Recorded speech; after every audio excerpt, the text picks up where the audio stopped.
Hello everyone, today's video I'll be reviewing Teen Wolf from 1985. Despite reviewing a lot of serious horror movies throughout this month of October for Halloween, I figured, what the heck, let's break the rules a little bit and talk about a horror comedy for a change-up. Teen Wolf was directed by Rob Daniel, produced by Thomas Coleman, Mark Levinson, George W. Perkins, Michael Rosenblatt, and Scott M. Rosenfeld. It was written by Jeff Loeb and Matthew Wiseman.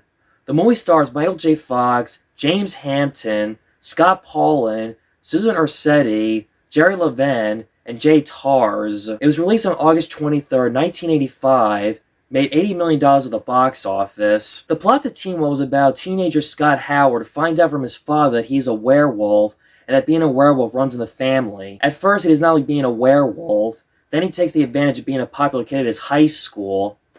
Scott gets better at basketball and becomes a superstar.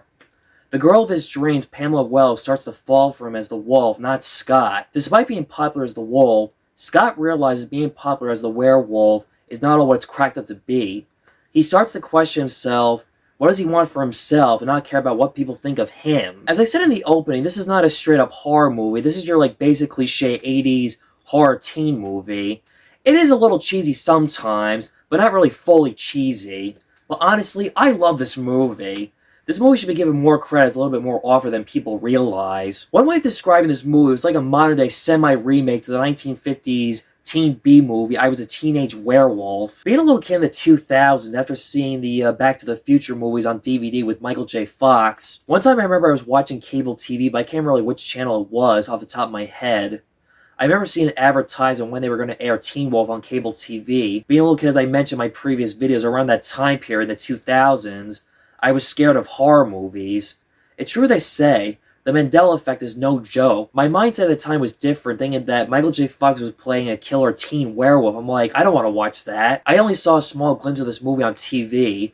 It was the ending of the basketball finals, but I turned it off after they cut it to a commercial. Fast forward to a decade later in 2017, on a night where I had nothing to do, no plans or events, I watched this on Amazon Prime free for the first time, and I laughed at myself thinking, this is what I was afraid to watch back in 2003 when I was a little kid, not realize it was a coming-of-age teen horror comedy and not a killer werewolf movie. Since then, every now and then, this is a movie I come back to rewatch every now and then for fun. It gets better for me as I get older. I don't know why, I enjoy this movie. It grows on me with age for some reason. I just can't describe why that is. Michael J. Fox's character in this movie is playing like another version of Marty McFly, but different. You could point out his character in this movie is like a poor man's version of Marty McFly. Scott is your basic average teenager. He's sick and tired of being an average and wants to change and become a popular cool kid in school. He sucks at basketball, but he tries his best. He has a crush on the girl Pamela, the pretty popular girl in high school. Scott learned an important lesson. It's not about what people want for him, it's about what he wants for himself and not care about what other people think of him, or they want him to be something that he is not. That's something we can all relate to on a personal level, including me. Despite being a B movie, his character is likable for making not a great movie, but an okay average movie. 2 years ago, I did movie reviews on all the Back to the Future trilogy movies. I mentioned that he turned down Marty McFly and Back to the Future twice because he was too busy and committed to the comedy family TV show Family Ties. He was also busy in the middle of making this movie, and the funny part is, he was across the street where they were filming Back to the Future. Coincidence. Both movies came out the same year, but by a few months apart. Even though I love this movie, the werewolf transformation is cheap, and it's not as good as the best, like in The Wolfman or American Werewolf in London. Then again, it was a low-budget horror comedy movie. They cannot afford Rick Baker for this movie. The werewolf maid looks like something out of a bad Beauty and the Beast, low-budget, made-for-TV Disney movie. It's funny when he's playing basketball at the school, he turns into the werewolf. No one yells, freaks out, or runs away. He keeps playing ball, and he plays better at basketball as the wolf instead of himself. The girl Boof, that's a name I've never heard of until this movie. From what I've read, one of the writers said he had a girlfriend in high school. Her name was Boof, and it was based on her. I love her character. She's kind, sweet, caring. Glad Scott comes to his senses in the end when he realizes love is right in front of his eyes, and that she really loves Scott for him and not the wolf. Also, she was very pretty. I'm not gonna lie, anytime I rewatch this movie, I'm crushing over Booth instead of Pamela. I didn't like Pamela. She didn't love or appreciate Scott. She only liked the wolf. Typical cliche, pretty popular high school girl when you think about it. Scott's friend Styles was like his sports agent telling him how they could make money with his wolf popularity selling merchandises. Maybe his character grew up to be an entertainment sports agent or something. His character is very, stylish, the way people dressed up back in the 80s. Mark Holden plays Chuck. This is the second thing I ever saw him right after watching him as Francis in Pee-wee's Big Adventure. Instead of being the bad guy or the bully, his character gets bullied on his weight and bad hygiene. At the final basketball tournament, when someone calls him fat, this motivates him to play better. When Scott turns into the wolf for the first time, his father explains to him how it runs in the family. Scott worries, will he become a killer werewolf? And his dad tells him that's all make-believe in the movies. It's funny how Scott is thinking of the werewolf horror cliches in horror movies. Somewhat of a parody and a joke, but not to the extreme like other horror comedy parodies. The part when his dad told him, with great power comes great responsibility, I'm thinking, if you replace the werewolf horror teen comedy, this could have been an 80s Spider-Man movie, with Michael J. Fox as a good Spider-Man, and James Hampton could have been a good Uncle Ben. When I first saw this movie, it shocked me to see James Hampton, who played Dawes on F True, playing Michael J. Fox's dad.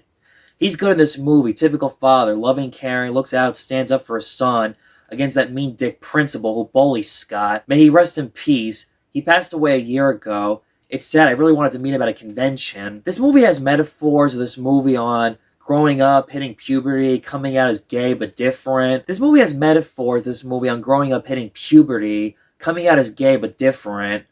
Also trying to fit it being accepted. Scott making his choices based on him and not others. It also is another example of what happens when fame can have its side effects and disadvantages. I love the ending finale to this movie where Scott plays basketball as himself and not the wolf. They win the basketball championship. The song Win at the End that plays in the background is a good song. That song has become another one of my favorite 80s songs. The basketball finals feels like a Rocky Karate Kid championship sports montage. People complain about not seeing the wolf in the final basketball scene. For some reason, I'm not bothered with that. I'm glad Scott plays him himself and not the wolf. Because again, Scott comes to his sense and realizes he'd rather be himself. Scott ditches Pamela, goes to hug and kiss Booth, and they live happily ever after. It ends on a feel-good ending that makes me feel better for some reason. I can't describe why that is. 2 years later, there was a sequel to this movie, The Young and Unknown, Jason Bateman, before he was a famous movie star. I never saw the sequel to this movie. I own the movie on a double-feature DVD. I'm not sure why I've not gotten around to watching it yet.